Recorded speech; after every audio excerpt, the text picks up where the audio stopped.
Yep, third lecture. More formal aspects of... Yeah, now we're going to get more formal and set up some formalism and see how far we go. Thanks, Miriam. So now we're going to turn the clock back to 1995 when the TASI was called QCD and Beyond. And ironically, this is more or less how I started my 1995 lectures, which tells you that some things never change, right? In this lecture, I want to start by going through just sort of the basic language that people use in amplitudes to describe the color factors, and then the basic kinematic variables and how they come into play.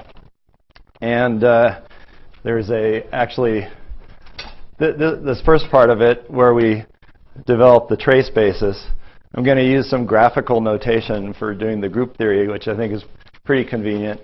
And it's sometimes called bird tracks. In fact, there's a book related to that by Predrag Cvetanovich, whose name is more or less Miriam's last name, but you have to put a few more letters in the middle.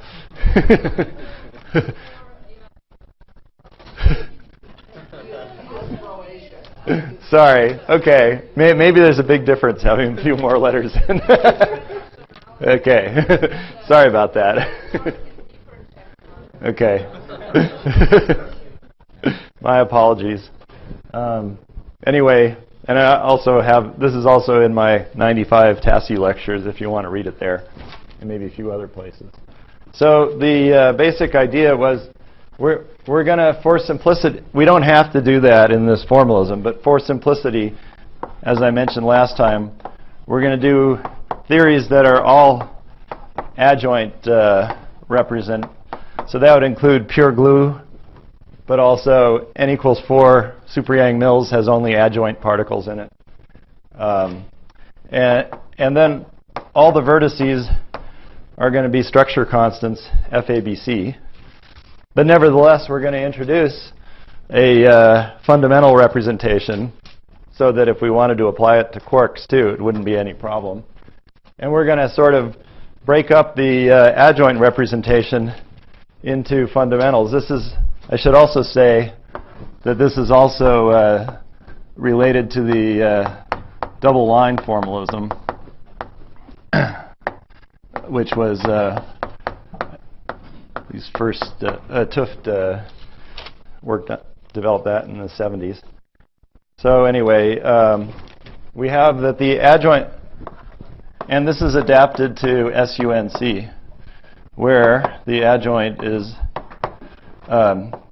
just the NC, the fundamental representation tensor, the anti-fundamental, but you have to take out the singlet. Everybody happy with that? Okay, so then we're going to just write down all the group theory objects using sort of Feynman diagram notation for what the corresponding things would be. So this looks like a quark line, but here all it represents is the color factor you would put in for a quark line, which is a delta function that shuttles the n index. I runs from 1 to n, and j runs from 1 to n. NC, the number of colors. And of course, A runs from 1 to NC squared minus 1. And then this thing that looks like a gluon propagator, that's just the color part of the gluon propagator, delta AB. So that's the quadratic part.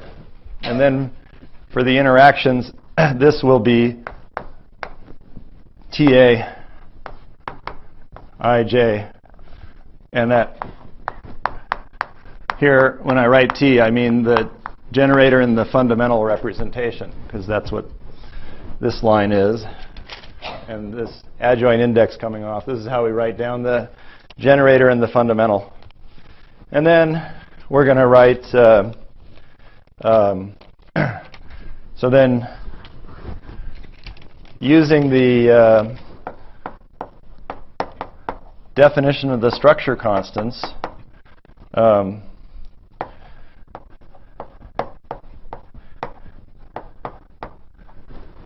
usually you don't have this square root of 2 in here. Usually the generators are normalized slightly differently. We're going to normalize these generators so that their trace has no half in it. Normally there's a half here. So these things are bigger than the normal ones by a square root of 2. So this would be the standard structure constant. But in fact, we're going to just sort of take out the square root of 2 and the I and redefine some f tilde, which incorporates that. So now I'm going to take this equation and I'm going to trace it. I'm going to multiply it by TD and take the trace. So then using that, you can see that FABC is just the trace of TA, TB commutator, TC, or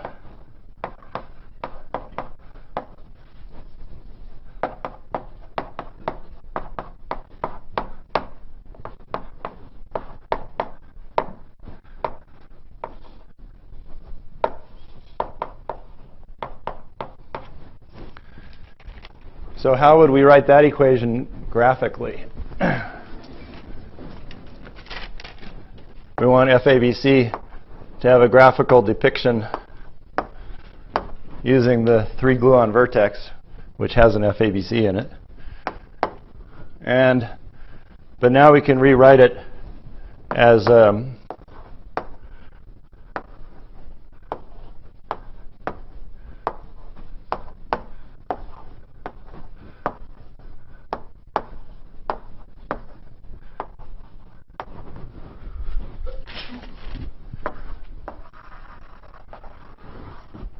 so just the two terms in this equation are the two terms here.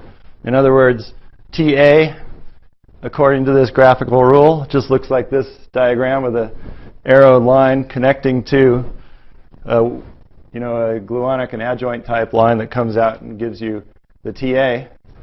And then you take that matrix, this is a matrix, you multiply it by TB in the order that this arrow is going around, and then by TC.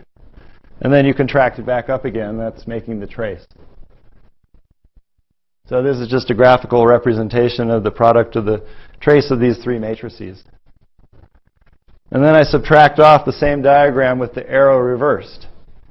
When the arrow is reversed, then I go through the three matrices in the opposite cyclic order, BAC instead of ABC.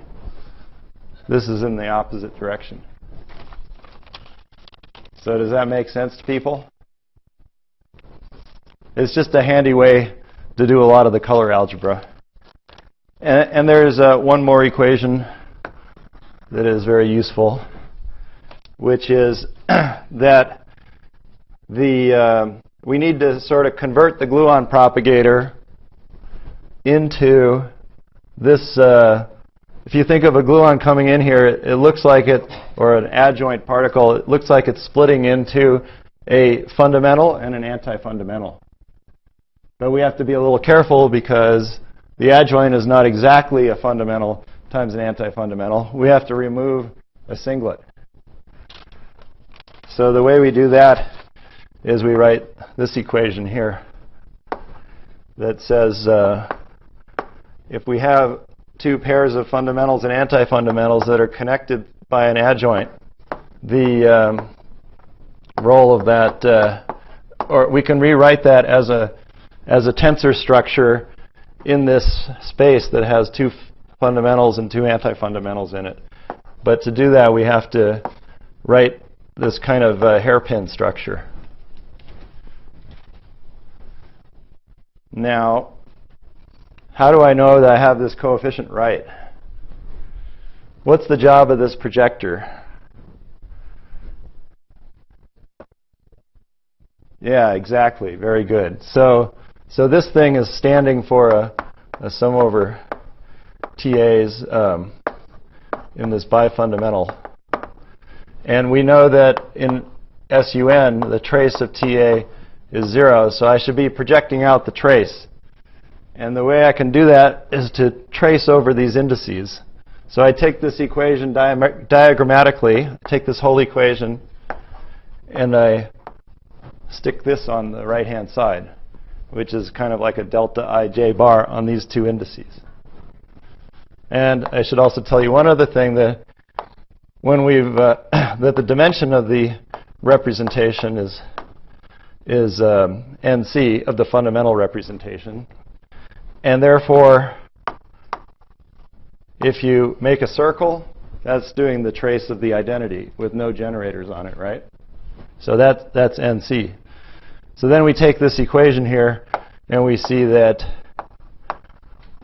this becomes, when I contract it with this on the right, I get a hairpin from adding this on the right to this. And then I get minus 1 over NC times this short hairpin. And then I contract this. And this closed loop, that's just NC. That cancels this. And then I get 0. So that's how I check that I have this minus 1 over NC normalized right. Now, actually, this is just a little exercise to show you how some of this tensor algebra works. In fact, if I'm just doing adjoint amplitudes with FABCs in them, I don't need to use this term at all, this minus 1 over NC term.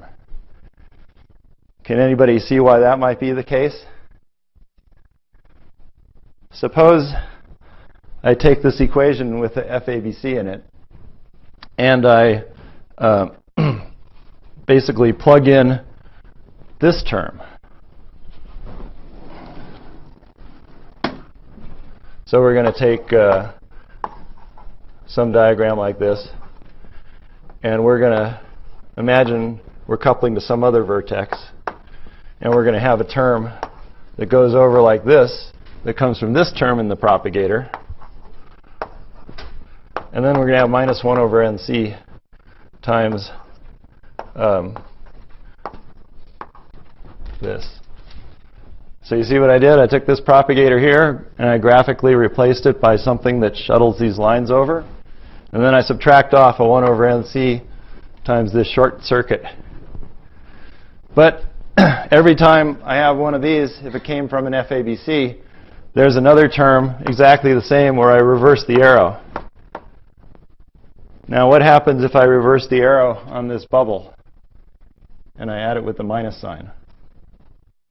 It cancels it off, because this bubble, you can flip it over, and it doesn't care which way the arrow is going. If you have 3 things sticking out, it cares which way the arrow is going. Okay, so actually for all adjoint, drop minus 1 over NC. You can always do that. What this is really saying is that the FABC is a structure constant between non-abelian generators. When we look at this trace part, that's like a U1 factor. It's like the identity matrix, which you could add to the n by n matrices, but it commutes with all of them. And therefore, the structure constants of that U1 with the SUNs vanish. That's all we're really saying here. Okay. Any questions about that? Yep. Would you mind just quickly, I'm sorry, yeah. I just missed the derivation of brackets, or like why? This one here. Yeah. The purpose of this equation is to say that a gluon propagator is almost, the adjoint representation can be thought of as being inside the n cross n bar representation. and up to 1 over n corrections, it's just the kind of describes essentially all those states. But you have to remove the singlet state. And the singlet state, you can see propagating down here is nothing because there are no indices moving this way. There's a delta function that is projecting. This would project into the singlet if you normalized it right.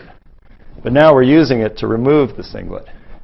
And the way we know we removed the singlet correctly is by taking this bracket equation and multiplying it graphically on the right with something that performs the trace operation, a delta ij that contracts those indices. And then we went through this little algebra to check that this really stands for the trace of this generator A here, this piece of it here. So we just checked that that was 0. That we successfully removed the singlet with the right normalization. Sure. Any other questions? Once you understand this graphical stuff, it's very easy to do it fast. But this is the first time you've seen it, so you've got to slow me down if I say something too fast. Okay, so now we're going to show that all tree graphs with only adjoint interactions have a special form within this trace spaces. They will amount to just a single trace of these fundamental matrices. So it's really enough to kind of look at one Feynman diagram to see why that works.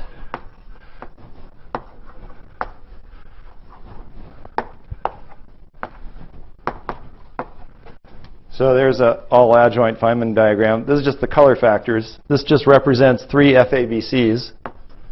And I probably should have put A1, A2, A3, but I'm lazy. I just put 1, 2, 3, 4, 5 for the colors of the 5 external states. So what am I supposed to do? I'm supposed to plug in this representation at each of the 3 vertices. I have 2 choices for each vertex. So altogether, there would be 2 to the 3, or 8 terms. I'm just going to write down 2 of them. So I always write down the first term where all the circles are going clockwise. Okay, but now I want to do the Fiertz. Well, maybe I'll draw a little more here.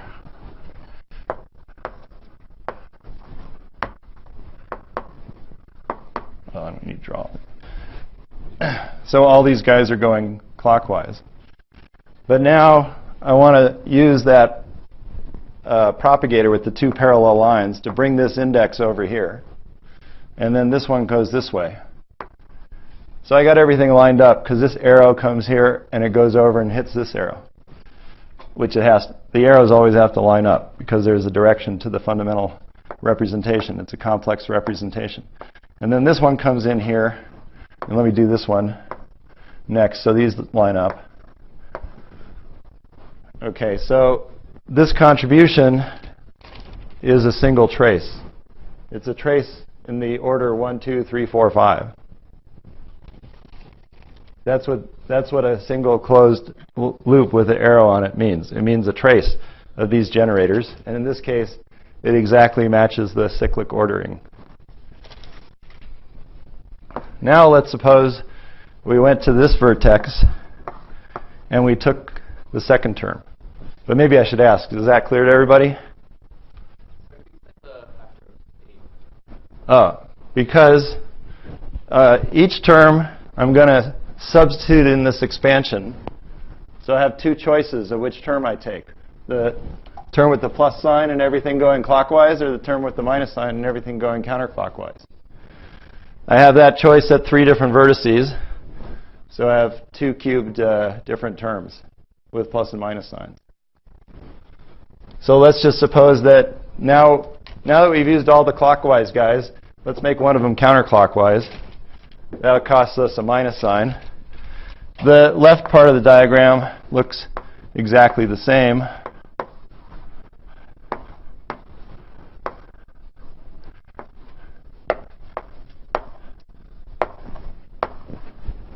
But now, when it comes time to line up the arrows, which are I'm just copying them from over here.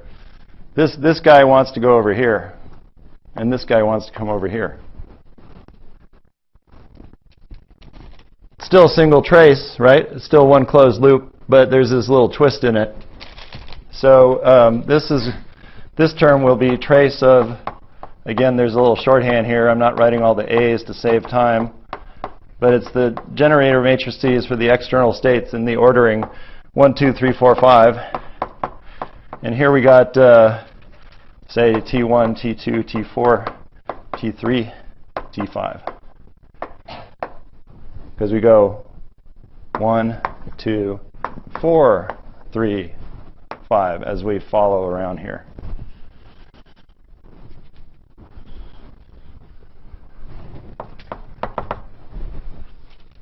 Okay, you can do the other 6 terms at home. Anyway, you're just going to get the same thing. You're just going to get some twisted up thing, but it's pretty obvious that you only generate one trace. And so we basically derived the following, the tree level trace-based decomposition. So I'm going to just write it down here.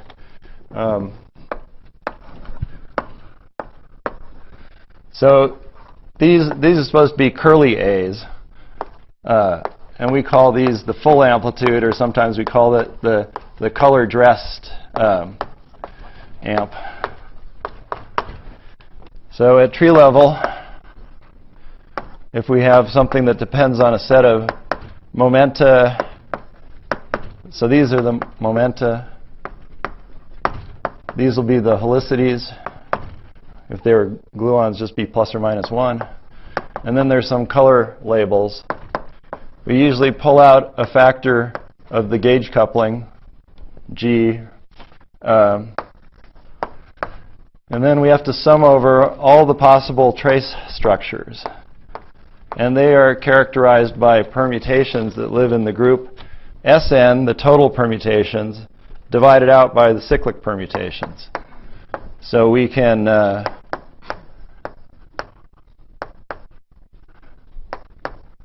apply these permutations to the labels here.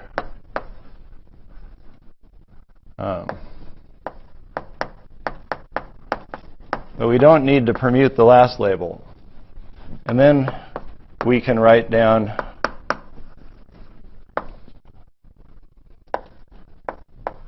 and we usually write the helicities as superscripts above the shorthand for the momentum, which is just the index 1.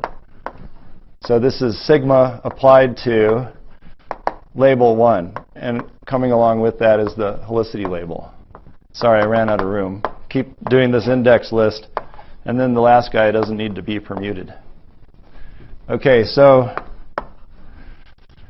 this is the color dressed amplitude. It has all of the adjoint labels on it, these AIs. And all the color dependence ends up in these T matrices. So this thing has no color indices on it. So it's sometimes called color stripped amplitudes, or sometimes partial or color ordered, various terminology.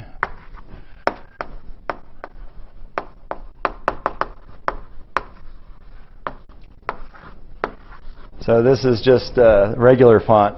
This is \cal. Okay.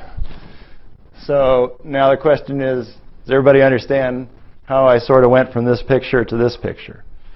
Basically says that the only thing possible you can write down are single traces. And this is the whole set of single traces. Why is it the whole set? Because the trace is cyclically invariant. So I can always, no matter what permutation I have, I can always move it so AN is at the last slot. So I should only sum over the non-cyclic. Yep. It just means that you should apply it both to the, you should carry the helicity along when you permute the particle around. So, for example, you might have, let's say that sigma is the permutation that takes 2 to 3 to 4. and back to 2 again. And we want to apply that to sigma 1, to an amplitude that is sigma 1 minus sigma 2 minus, let me cycle the first 3.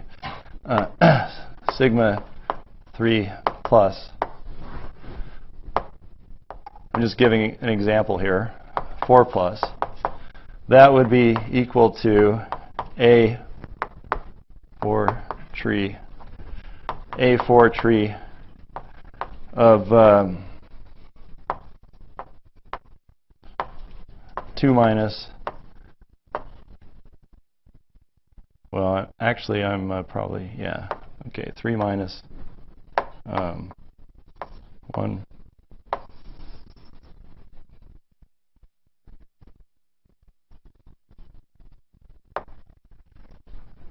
I need to move the helicity at the same time so that it always carries the helicity along with it. In other words, when I take the second slot, for example, and change it to 3, I also have to go look, see what the helicity of 3 was and move it. If you don't do that, you get equations that don't make sense because some of them will have the same particle, will have different helicities. You have got to drag them along. That's all. Do you want to minus 1 to the order permutation? That happens when you reflect things. No, we don't need a minus 1 to the number of permutations here. I mean, partly this is a definition. I haven't sort of used any symmetries yet. There are, so there's no minus to the permutation in this formula.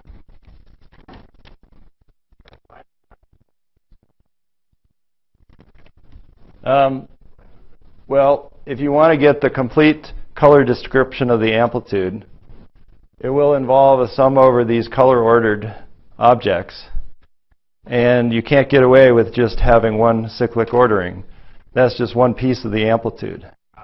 However, we like to work with amplitudes with a definite cyclic ordering, 1 to n, because it simplifies which are the important variables in our mind.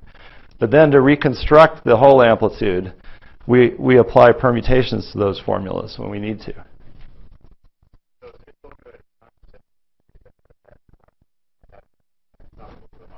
Right. This is, I just showed you one diagram, and then I said, generalizing from this, you can see that all tree diagrams get single traces. But I didn't tell you what order those traces were going to come out in.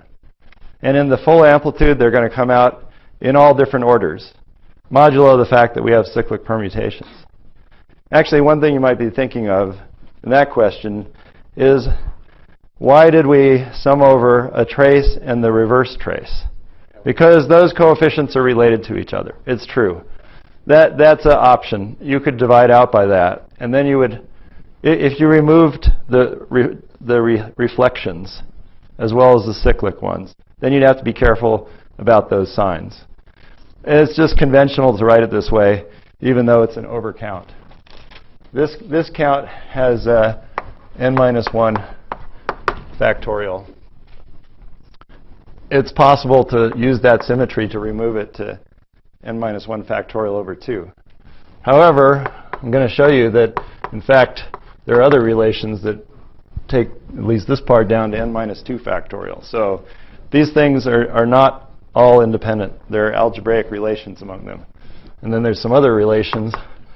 So this is sort of group theory. And then later we come to the BCJ relations, which take it to n minus 3 factorial.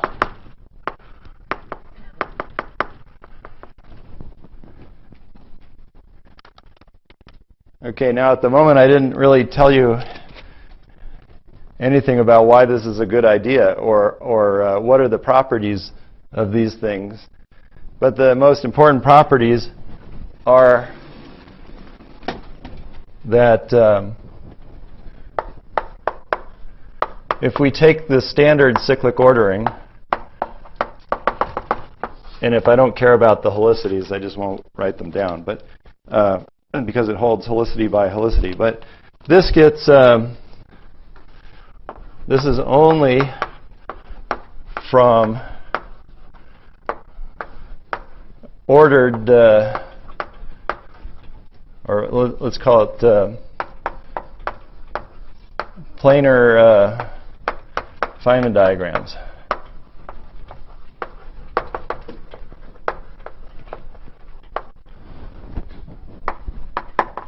With external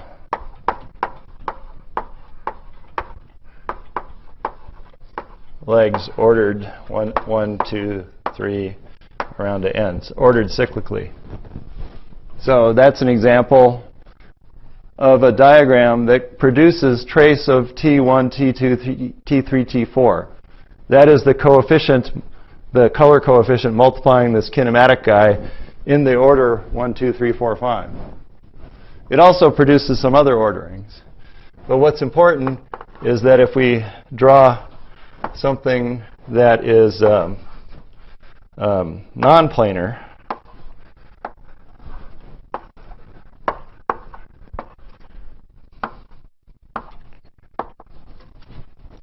here's a random graph which is not planar once I've fixed the external ordering, okay? This line goes underneath this line.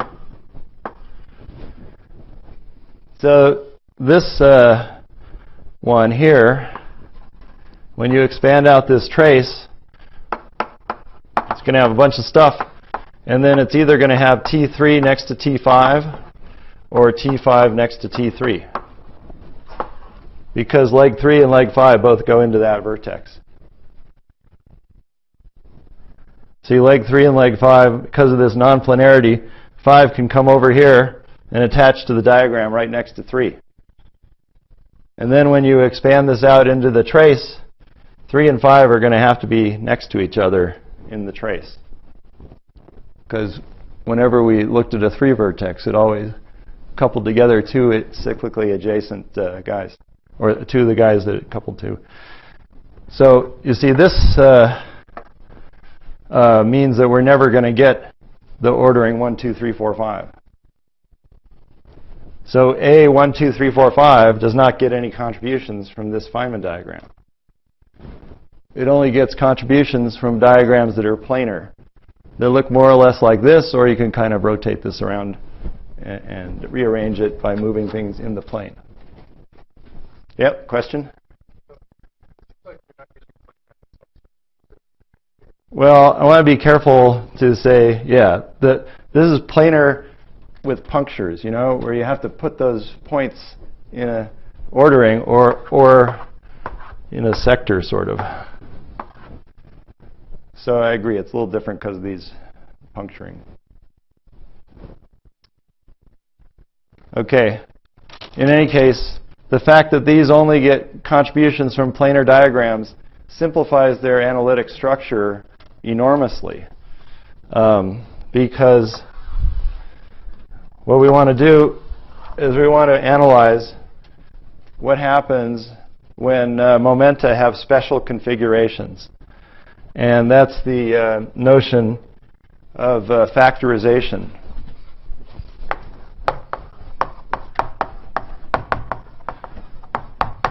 Of course, there are many different uses of the term factorization. And what I mean is that there are kinematic configurations where amplitudes fall apart into typically 2 almost disconnected pieces.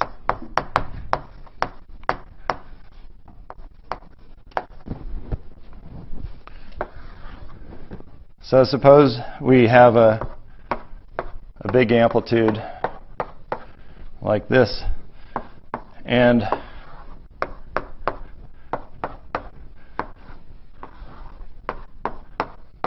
we arrange things so that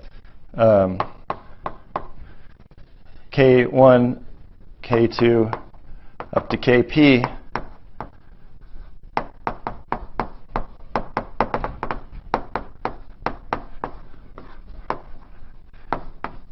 is almost light-like.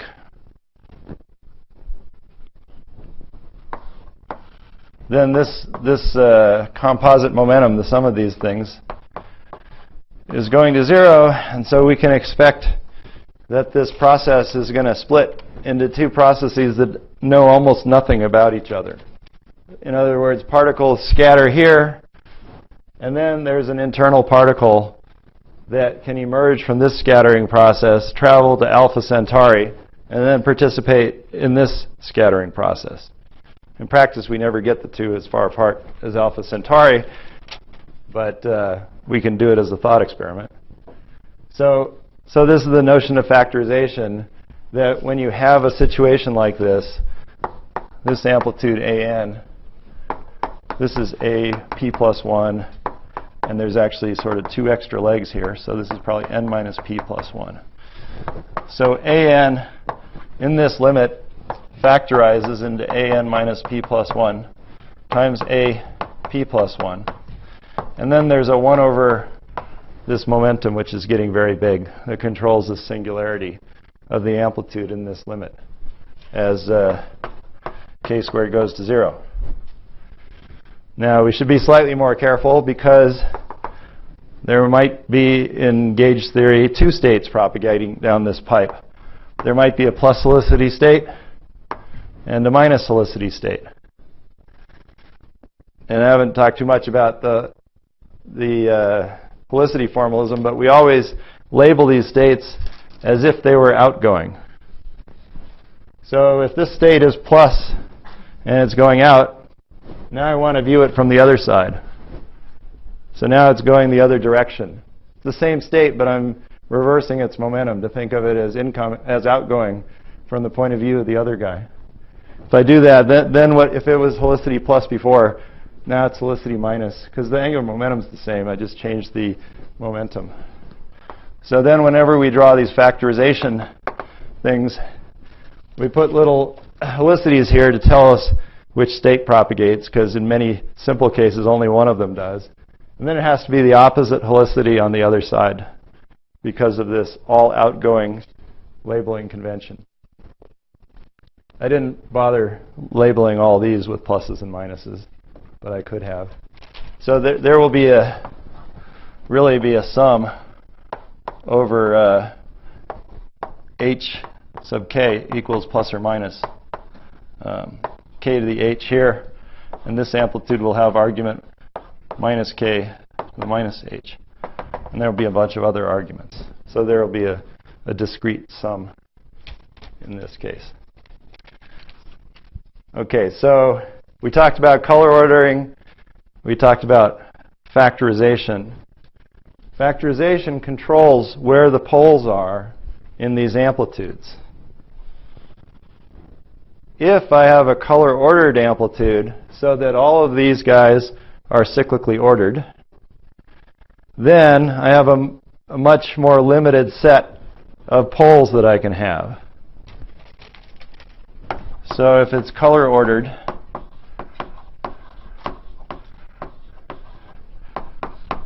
then we only get poles in sums of cyclically adjacent momenta. So for example, starting at ki plus 1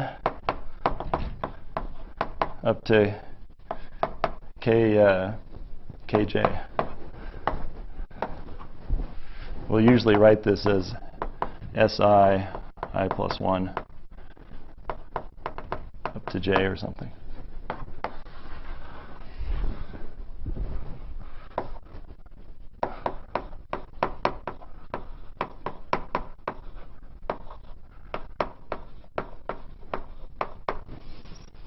So one of the games in amplitudes is to understand the analytic properties of all the things you're studying in order to use that to simplify their computation. And the purpose of this color ordering is that, well, you guys like entanglement, but we like disentanglement. We want to disentangle the kinematic variables so that only certain sets appear in this piece, certain sets appear in this piece. When you sum over all permutations, you get them all back in the end, but study each piece separately. Any questions about that?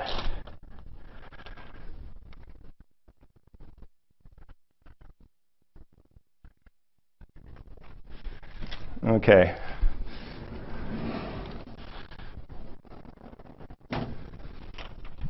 So what's going to happen in one loop?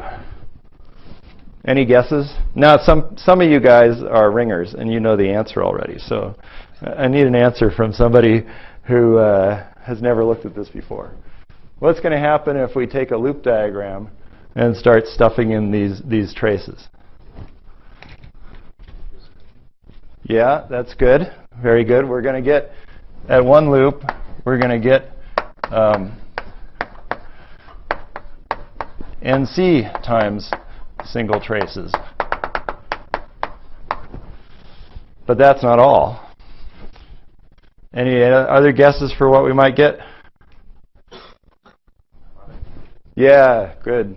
So the second thing you can get are double traces. So we can very quickly illustrate that with the simplest one loop real scattering, which would be 4 points. So the leading color term comes when you take all these cycles to go in the same direction. And that just shuttles all of the indices around the outside. But then there's the index running the other way, which has nobody to talk to in this term. And you remember what closed arrow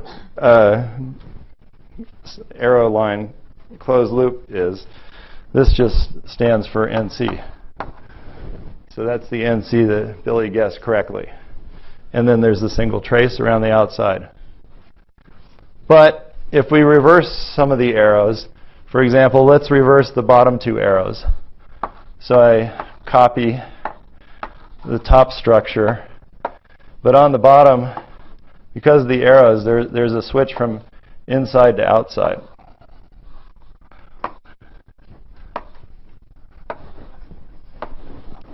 So these were going around clockwise. These are going counterclockwise. So this guy can hook up to here, but this guy has to go inside. So if I rewrite this guy, I see I get it's topologically equivalent to this graph. And this would be sort of, this is this Kronecker delta. Well, you can see it's a trace with two things sticking off it. In this case, it happens to be, that bubble can be removed because it's the trace of TATB, which is delta AB.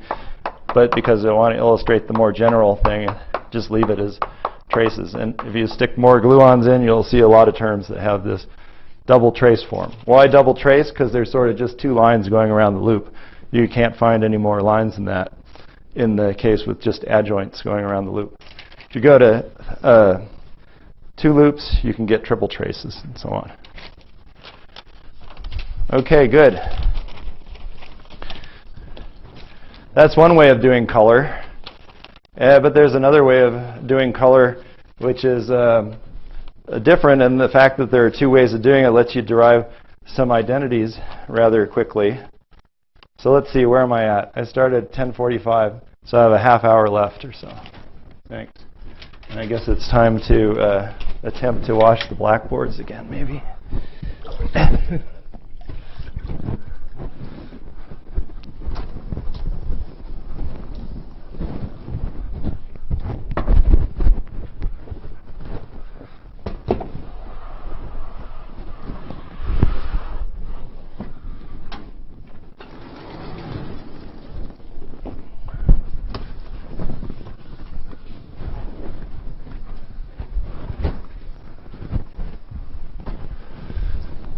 So this approach was clearly very adapted to SUNC, and which is no problem if you're a QCD person, or because NC equals 3 is the case you're interested in. But we can also do things in the way that doesn't care which gauge group it is at all. So that's what we're going to do this time.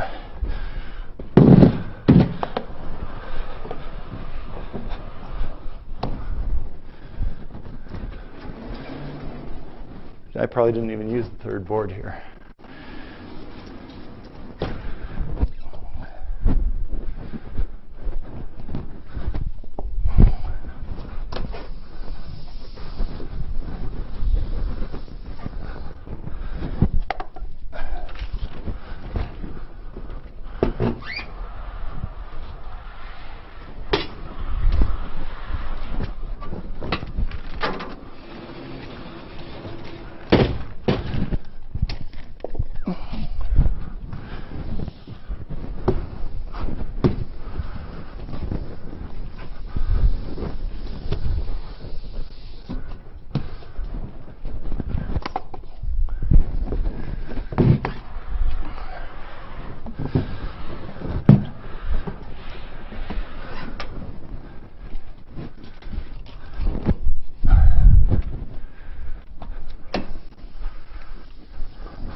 Okay, so in this part we forget about all this trace stuff and just use the Jacobi identity.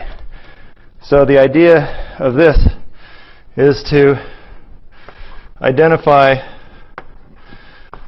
two legs, say 1 and n, and the rest of the diagrams, these still represent just the color factors, are going to be laid out like this, and we're going to systematically simplify the factors, although we don't have to really keep track of very much. We just have to know that we can reduce all the color factors using the Jacobi identities to a standard form.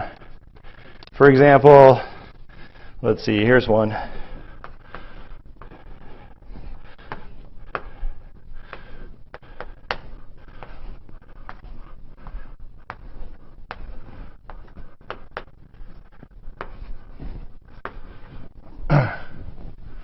So the goal is to make all the Jacobi, all the color factors look like a half ladder.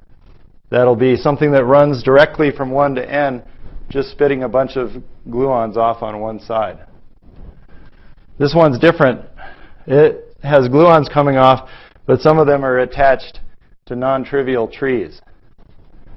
So what are we going to do about that? Well, if you remember, last time I mentioned that the graphical interpretation, that the Jacobi identity has to do with putting two f's next to each other and thinking of them as the generators in the adjoint representation. So if we have A and B, and we have TA adj, TB adj, and then we subtract the same thing with B and A. Remember, these are the same as the structure constants, the adjoint representation. So we subtract off the same thing with A and B attaching in opposite orders. What do we get on the right-hand side? I'm taking the two generator matrices and subtracting the reverse ordering. That's the commutator, which gives us FABC times the TC adj. So the way we write that is we have an A and a B here, and here's the C, and then we get that. But actually, we're going to use this the other way around. We're going to go from right to left. If we see a non-trivial tree sticking up off of this leg, we're going to try to trivialize it by going backwards and replacing it by two things which are more directly connected. So here's a complicated tree coming off of this line. So then we just can always rewrite this graph as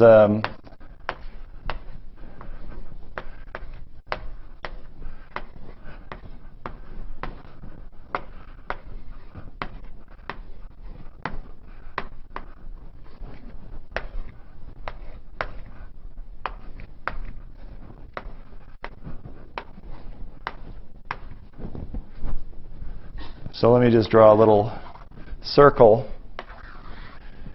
Everything stays constant outside of those circles. All I've done is use this identity running from right to left inside the circle.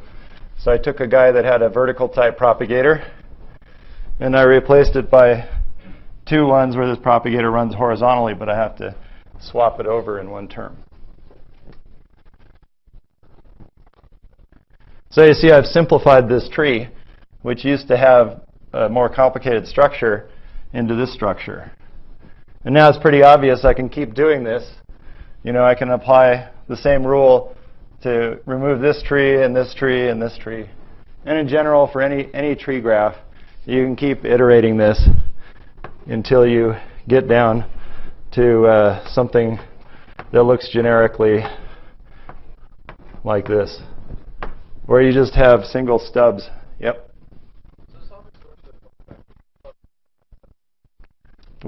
These are only color factors in this part of this lecture. There's no momenta. All we're trying to do is the same thing we tried to do last time, which was just to categorize what the possible color structures were, so that we could label each of them with some kinematic object. I didn't yet tell you what the properties of those kinematic objects were, so you can't complain to me about what I've done with the momenta, because I'm not touching the momenta. Yep.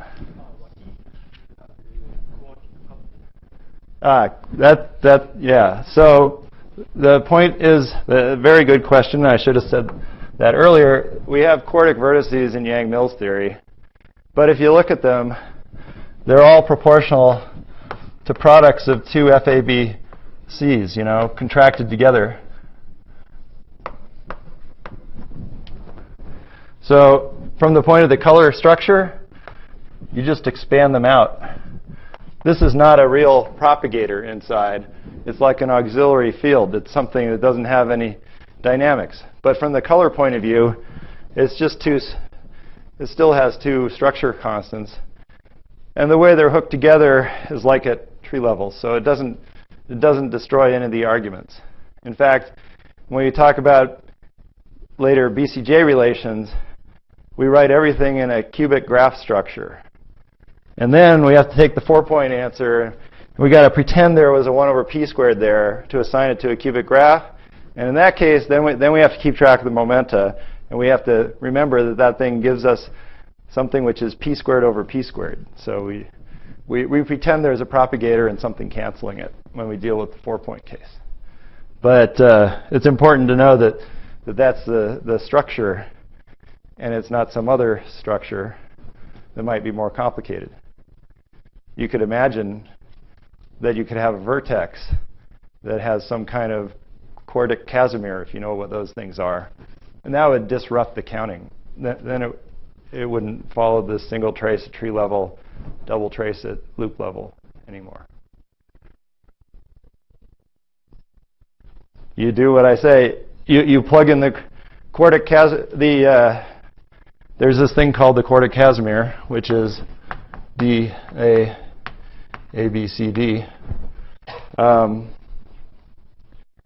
You can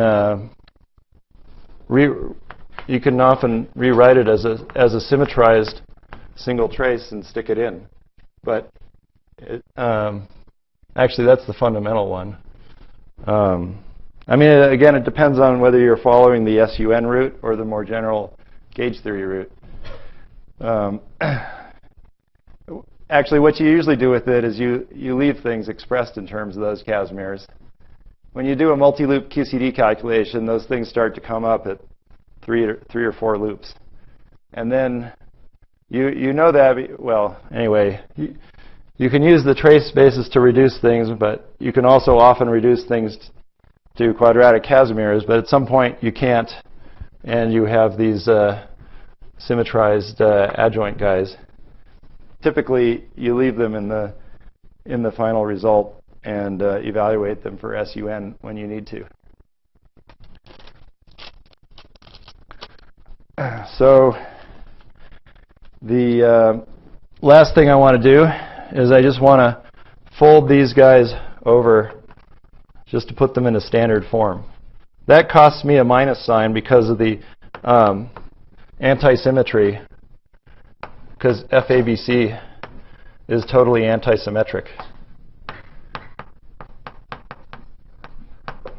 But again, I don't care because I wasn't tracking what was multiplying these color factors. I was just classifying all the color factors. So then at the end of the day, we get 1 here, n here.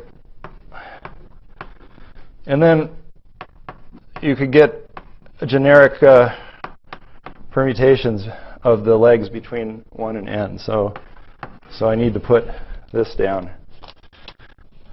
So we've just derived a second color representation,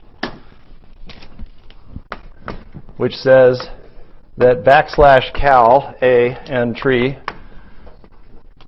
with the same arguments I wrote down before is g to the n minus 2 sigma now belongs to the permutation group on n minus 2 elements. And then we write, I'm going to write it in the following way.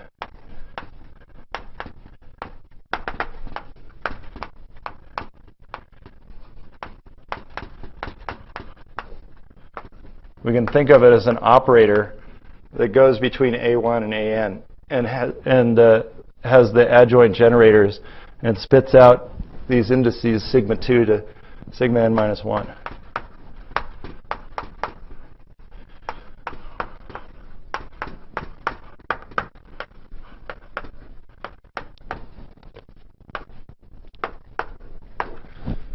Okay, so we have a second formula. At first sight, it looks totally different from the first formula. So I put a prime on these coefficients because they might be completely different functions from the AN trees I defined using the color ordering framework. But in fact, they're exactly the same. The AN tree primes are exactly the same as the AN trees. And the easiest way to see this is, again, with this graphical. So AN prime is equal to AN. And to see that, you want to take this and multiply by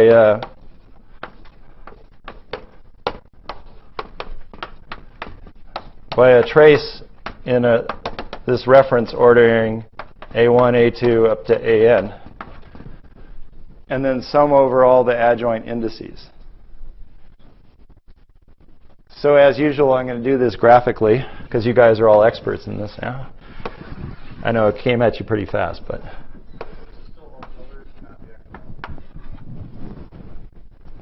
This is the full color amplitude. This is the color structure, which we showed had to live in this smaller space where 1 and n are at the opposite ends of this half ladder. Well, these depend on momenta. But for the moment, I just wrote down a generic function called AN prime tree. But now I want to tell you that AN prime tree is the same as the coefficients I had before. But how would a purely color argument do that? I'll show you. So this is the same thing. And this has a lot of color indices on it. But it's still the same thing as it was in the other thing, the other equation. So I could take both sides and perform the same manipulation on them. And the manipulation I'm going to perform is to multiply them by this fixed trace, and then sum over all n adjoint indices that are connecting the two. So here's a whole bunch of adjoint indices, A1 to AN. And here's the trace in the other formula. And here's this trace. This is actually, I'm drawing the color contraction for one term in the other formula, which is where the cycle lines up exactly with this. This trace has a, and now I'm going to consider the limit NC goes to infinity. I can do that because the equations I'm trying to get, these things don't have any NC dependence in them. So when I take NC to infinity, I get an NC to the n if these lines all line up. Now this looks more like something you recognize as a definition of planar in what you're more used to. But as soon as I switch and cross any guys so I have a different permutation, this is order NC to the n minus 2 at most. And so it's suppressed. So by doing this, I'm going to pick out exactly the AN tree in the other formula. So this projects out AN tree 1 to n in the trace base formula. But then I just go through and do the same manipulation on this side, where I have this color structure. I contract it with an ordering. And if the ordering is the unpermuted one, the 1 to n, then once again I get a NC to the n. But if I screwed up and chose any other permutation, then I get a non-planar graph. And if you work out all the rules, you get, again, order NC to the n minus 2. Sorry if you can't see that. So these crossed guys are all suppressed. So by tracing with this on both sides, I just project out the AN and AN prime respectively. And therefore, they must be equal to each other.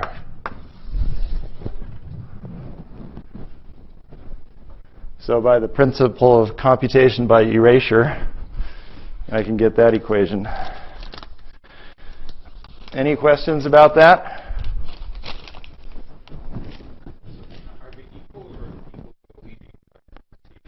Well, that's the thing, is that they don't depend on NC. The coefficients don't depend on NC.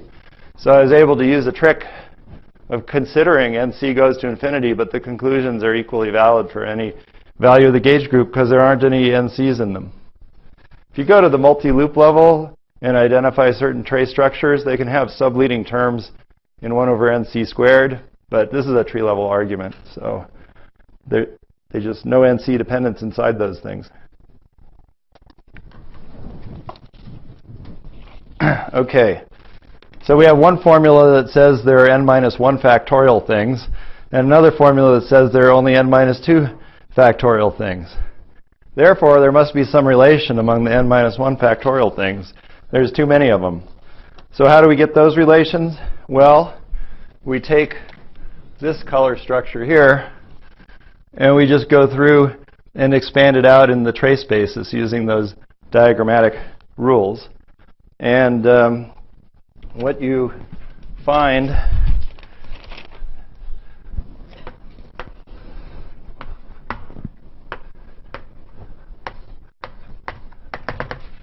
if we have it in this ordering, in this standard ordering here, and we plug in our favorite formula,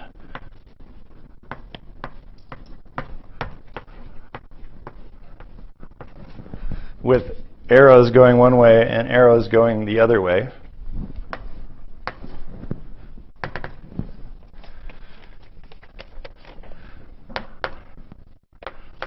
We're going to get a single trace, because after all, it's tree level. But the form of it can be written something like this. Here's A1. Here's the single trace. Here's AN.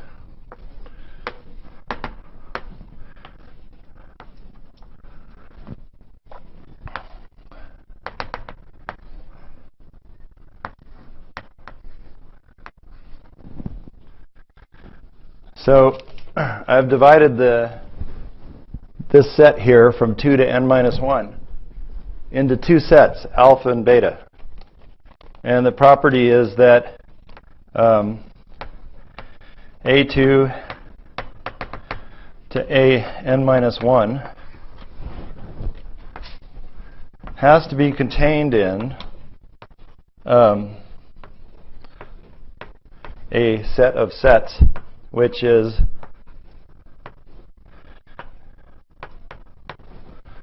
written like this. So this is called the shuffle operation. The shuffle operation, or sometimes merge, implies that it preserves order within the two arguments, alpha and this beta transpose.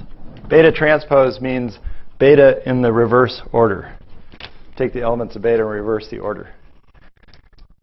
So then I need to explain this. So anyway, first of all, the reason it's called shuffle is because you have two decks of cards, alpha and beta transpose, and you shuffle them. Then it preserves the ordering of the two individual sets, but can interleave them in a lot of different ways. So why does this set here have to appear as one of these shuffles or merges?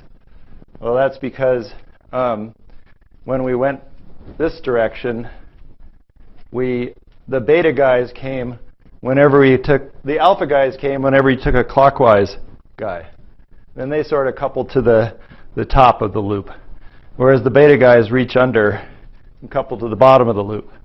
Then I fold the beta guys down to simplify things, providing a factor of -1 to the number I had to put down. And now their order gets reversed because on the trace they're coming around on the back side. So that's why I had the transpose. But apart from that, the alphas and the betas have to be in the order that we found them in the first case. The betas dropped out of this trace and they went over on the other side, but the alphas are still in the same order. So this is the identity that you have, is that you get, I should have put here, a sum over sigma belonging to this merge operation.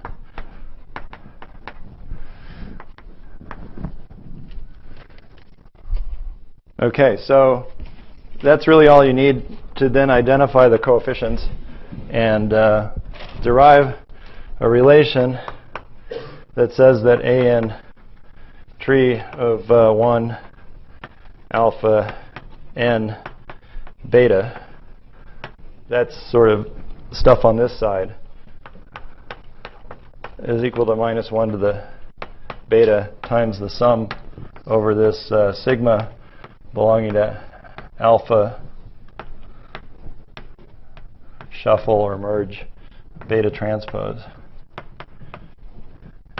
AN tree 1 sigma 2 sigma n -1 n. So using the cyclic properties of the trace, we could reduce things to ones that just had n at the back.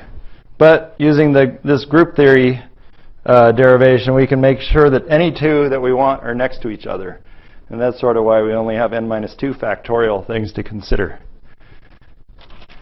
And next time, the BCJ relations will actually show us that there are some very similar relations to these.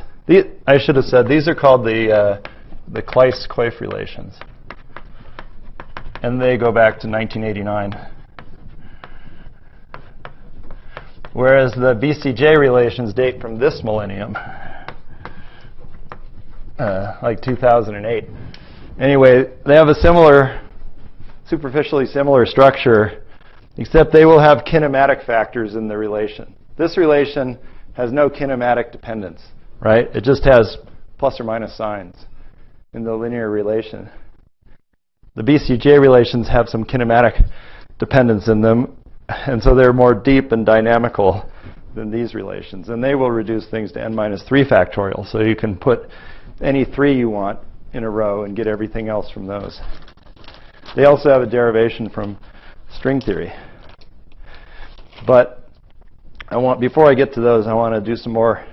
I need to talk about kinematics in the last 5 minutes. I need to get started on that. Any questions before I leave color for kinematics?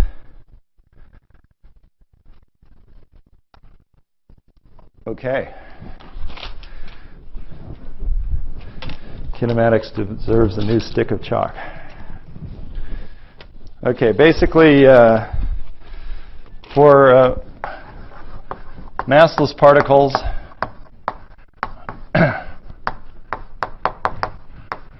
you should not use 4 vectors. You should trade them for 2-component spinners. That's the bottom line.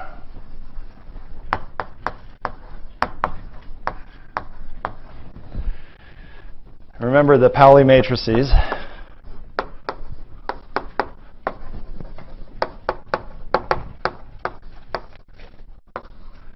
Sigma mu alpha alpha dot, where sigma 0 is the identity matrix, sigma x,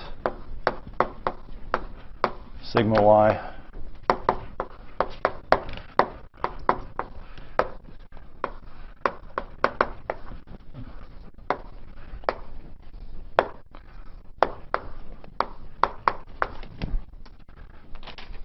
What happens if we take the momentum vector k mu and contract it with sigma mu alpha alpha dot? We get a matrix which we call k alpha alpha dot, and we can easily write it out. It has k0 plus kz and k0 minus kz, where this is the energy, and kx plus iky, kx minus iky. And so the cool thing about this is that its determinant is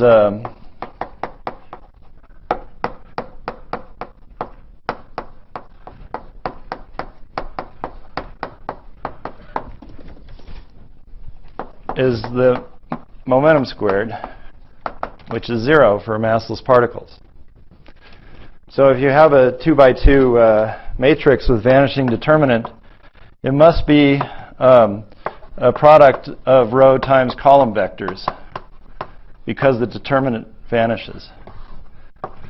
So let's just write down those, let's just call those row vectors and column vectors lambda and lambda tilde. So these actually are identified with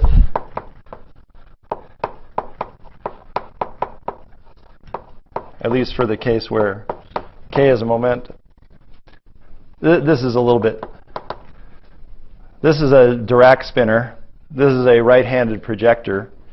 That's really lives in a 4-dimensional space, but you know it can really be represented as a 2-component spinner, and that's what lambda alpha is. Whereas lambda alpha dot, so let me just put right-handed, and then left-handed degrees of freedom are represented by lambda tilde alpha dot. And also, if k is real, if the vector k mu is real, then because the Pauli matrices are Hermitian, this thing will be Hermitian. But that means that the transpose, which exchanges row and column, conjugates things. So k mu being real is equivalent to lambda alpha dot obeying a conjugation plus or minus some convention.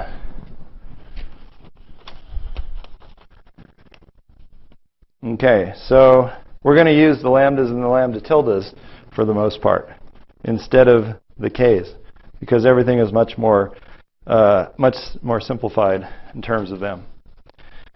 So, for example, momentum conservation. The sum of all the momenta are 0.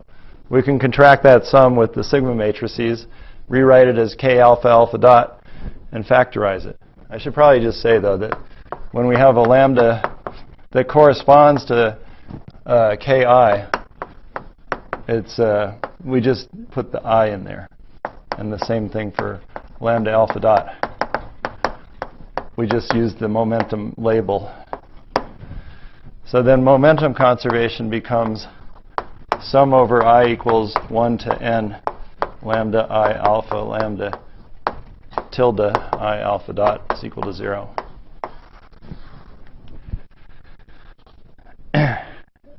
Now, the two component spinners aren't Lorentz invariant, but we can use the Levi-Civita tensor for the two-dimensional and on these two-dimensional indices. So this is just the antisymmetric tensor on two indices to construct invariants. So let me just write those down, and then I'll bring this to a close. So we define epsilon. So these things occur all over the place. And so we just write them as these angle brackets. And they are antisymmetric because of the property of the Levi-Civita tensor.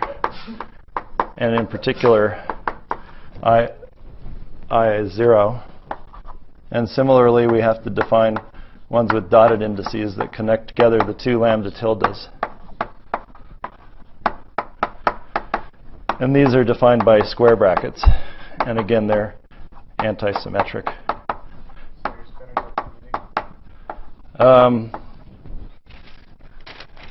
The spinners are commuting, yeah. They're not fields, they're just functions. Okay, so there's some other properties of these. Okay, one last property and then we'll quit, which is that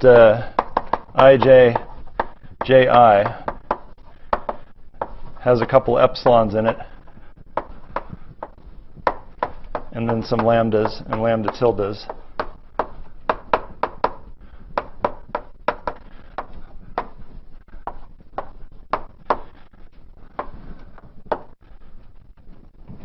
And this thing you'll recognize as k slash j. I mean, there's different ways to do this, but one is to use as a crutch what you remember from Dirac algebra. And you have a k slash j here, a k slash I here, and you're actually doing a Dirac trace over it, which has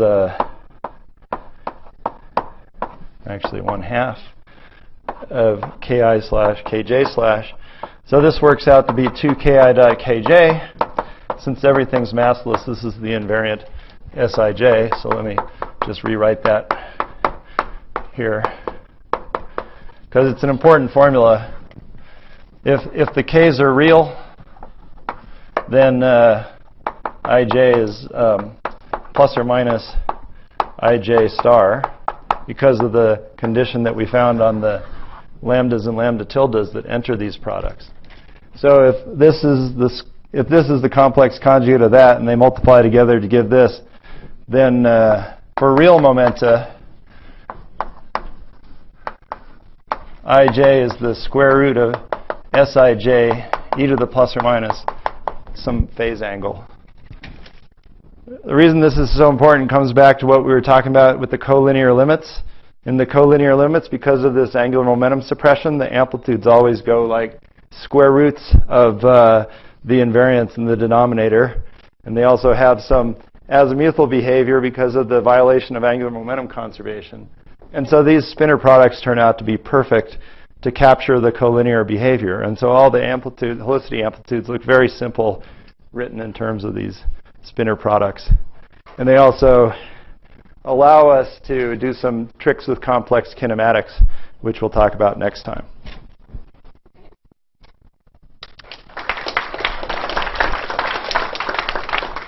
Questions with short answers?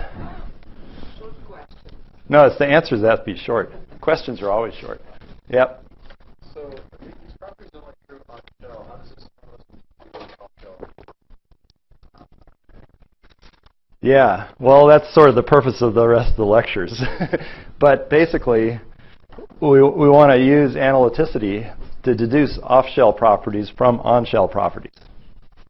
So the BCFW recursion relations, which we should get to next lecture, are essentially